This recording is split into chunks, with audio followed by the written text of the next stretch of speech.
Hello दोस्तों, कैसे हो आप सभी लोग।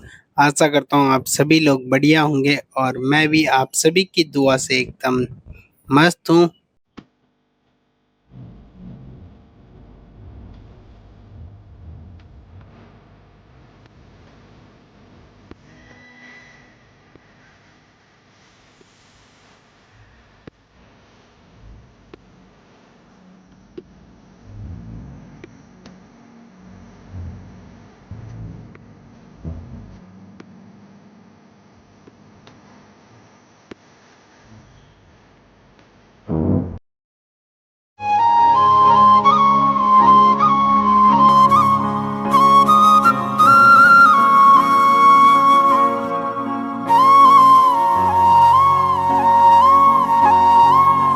हेलो दोस्तों, नमस्कार। कैसे हो आप लोग। मैं भी एकदम बढ़िया हूँ। और जैसा कि आपने सुबह देखा था कि हम पहले तो गए थे बाबा भैरवनाथ जी के मंदिर, फिर बाबा भोलेनाथ जी के मंदिर। अब शाम हो गई है, आते समय हमारी बैटरी डाउन हो गई थी, इसलिए आते समय की बना नहीं पाया। अब हम शाम हो गई है तो दीदी को कफली के लिए बोला, तो कंडाली की अब कफली बना रहे हैं हम। तो अभी कंडाली निकाल रहे हैं और कंडाली निकाल के फिर शाम को उसकी कफली बनाएंगे। तो देखो कैसे बनती है कफली।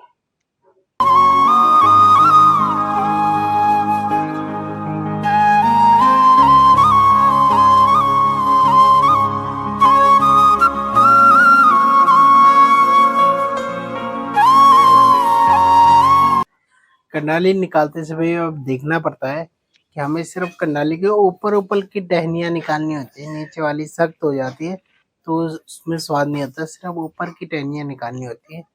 और उसके साथ हमें ये भी देखना होता है कि कई कंडाली में कीड़े भी लगे होते हैं, तो कीड़े वाली कंडालियाँ नहीं निकालनी है, जो अच्छी होगी साफ होगी उसी को निकालना है। तो इसीलिए ढूंढना पड़ता है उनको भी, होती तो बहुत सारी है पर हमें ढूंढना पड़ता है कि कौन सी अच्छी है, कौन सी कोमल है, कौन सी अच्छी वाली है, तो उसी को निकालना होता है।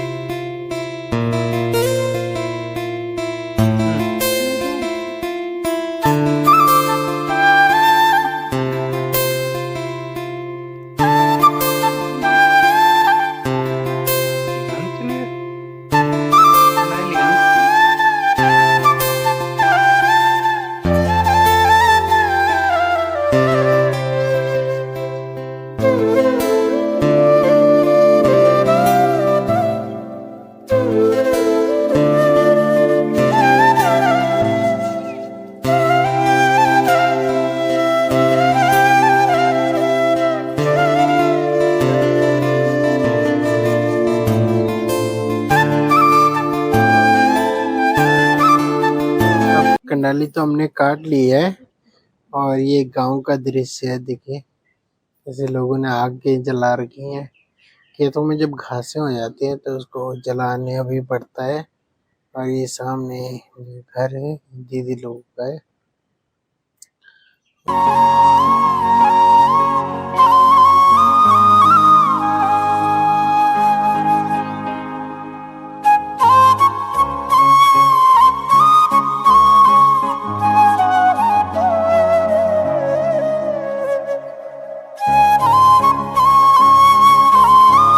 अभी देखो खेतों में और के सरसों कितने प्यारे लगते हैं, खेतों में सरसों के फूल।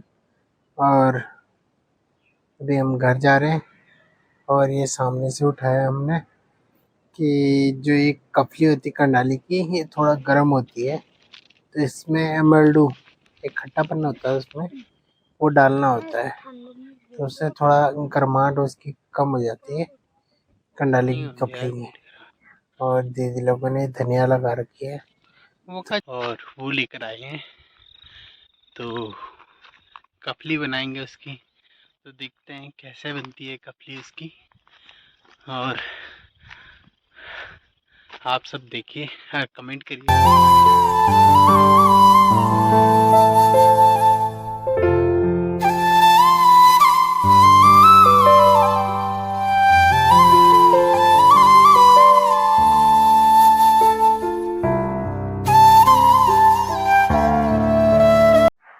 अब बन रही है हमारी कंडाली की कपली और रख दिया हमने चूल्हे में। तो देखते हैं, पहले उसको उबालेंगे क्योंकि इसमें जो कांटे होते हैं कांटे बिल्कुल कूट देंगे। तो देखते हैं कैसे बनती है। कमेंट करके बताइए कभी आपने कब कंडाली की कपली खाई है कि नहीं खाई।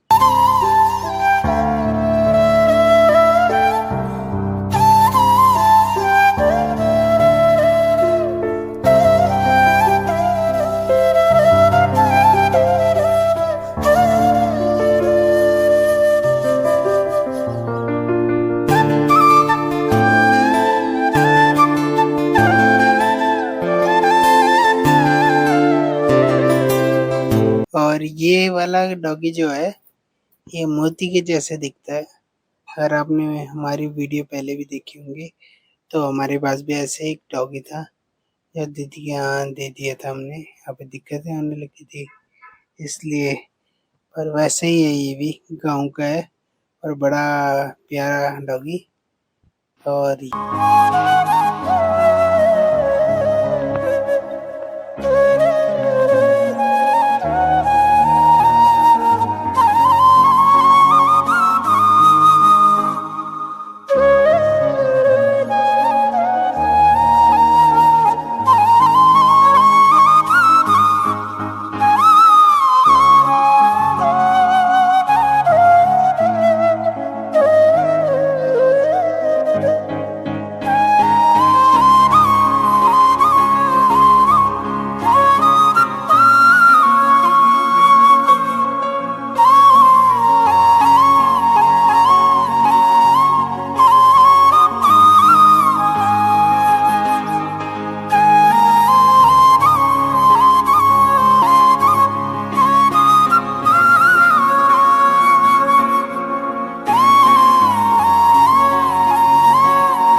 जब हम कभी भी घर में एक ही घर में दो अलग अलग नेचर के जानवरों को रखते हैं तो उनमें भी एक इंसानियत सी जाग जाती है। ये देखिए, जबकि कितना खूंखार है दोनों के दोनों कि एक दूसरे को, मतलब डॉगी कुत्ता तो काट ही देगा उसे, तो काट ही देता है।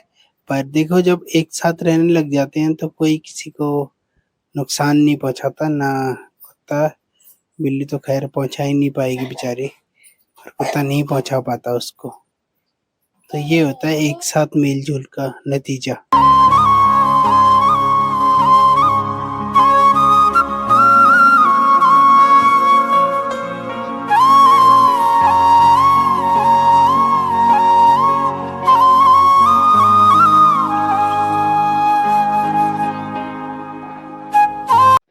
आज हम जा रहे हैं दिल्ली और 2 दिन हो गए हमें आए हुए और दीदी लोग भी जा रहे हैं हमारे साथ ही।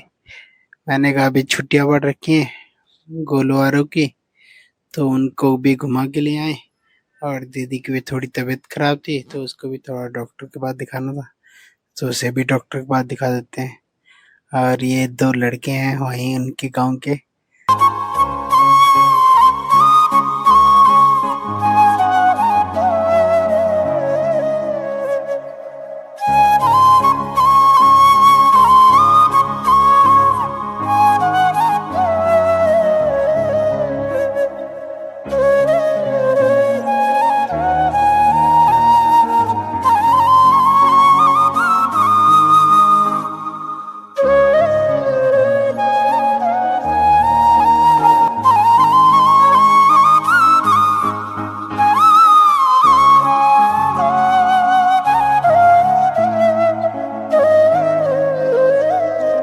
जब कभी भी अपने पहाड़ को छोड़ के आओ तो एकदम ऐसी उदासी सा आ जाती है। मुझे तो कभी भी जब आता हूँ ना तो मेरे को बहुत दुख सा होता है कि अपने पहाड़ को छोड़ के हम ऐसे शहरों में आना पड़ रहा है।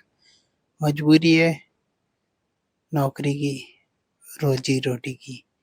पर मुझे तो बहुत बेकार लगता है यहाँ आना। अपना पहाड़ी बहुत सुंदर है। जो पहाड़ी भाई होगा तो उसको ज़रूर ऐसा एहसास होता होगा कि जब वो गाँव छोड़ के आते हैं।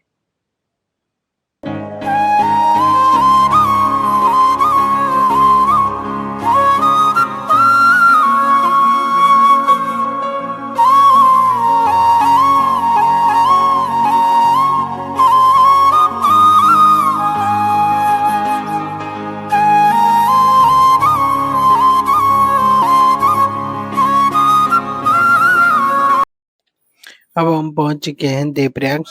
देवप्रयाग 5 प्रयागों में अंतिम प्रयाग है और यहीं पे ही माँ अलकनंदा और माँ भागीरथी का संगम होता है और यहीं से ही माँ गंगा बन जाती है। और यह है माँ भागीरथी। ये टिहरी से होते हुए आती हैं और माँ अलकनंदा श्रीनगर रुद्रप्रयाग ऊपर कर्णप्रयाग वहां से होती हुई आती है।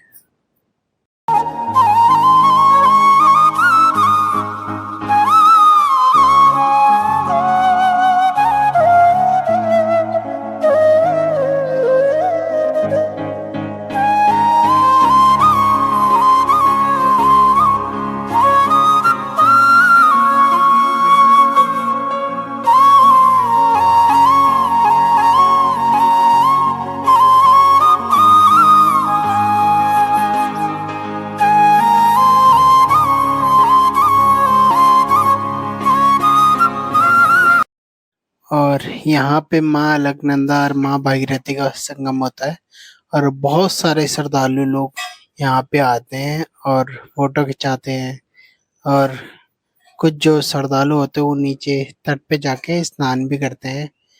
पर नीचे आना कोई आसान नहीं है क्योंकि खड़ी चढ़ाई है और कम से कम होगी 100 150 सीढ़ियाँ हैं जो ठीक खड़ी चढ़ाई है। तो कभी हमें टाइम मिलेगा तो हम आपको वहाँ के भी दर्शन कराएंगे। तो आप देखना और बताना कैसा लगा आपको।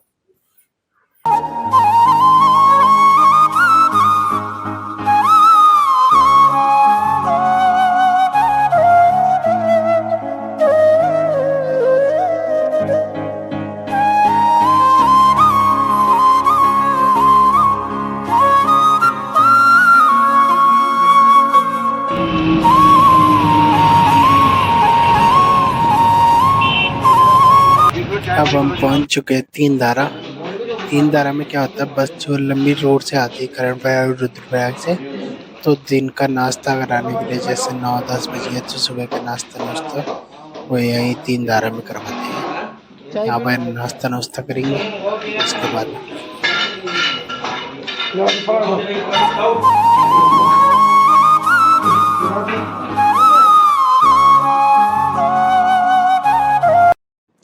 अब हम पहुंच चुके हैं ऋषिकेश और जो पहाड़ों से आने वाला रास्ता है उसका अंतिम पड़ाव है ऋषिकेश। ऋषिकेश के बाद से आपको प्लेन्स मिलना शुरू हो जाता है। हरिद्वार में भी आपको लगभग प्लेन ही मिलेगा और पहाड़ जो मेन पहाड़ है वो ऋषिकेश से ही शुरू होते हैं। और ये है त्रिवेणी घाट जो ऋषिकेश में है। और अब हम निकलेंगे ऋषिकेश से आगे। और अगर आपको हमारा ब्लॉग सही लगा, अच्छा लगा हो तो प्लीज़ शेयर करें, इसको लाइक करें और अपने रिश्तेदारों, अपने फ्रेंड्स में इसको शेयर करें। और अगर आप हमारे चैनल में पहली बार आए हैं तो कृपया सब्सक्राइब करें और बेल आइकन दबाना ना भूलें ताकि अगली वीडियो आपको सबसे पहले मिले। थैंक यू, धन्यवाद।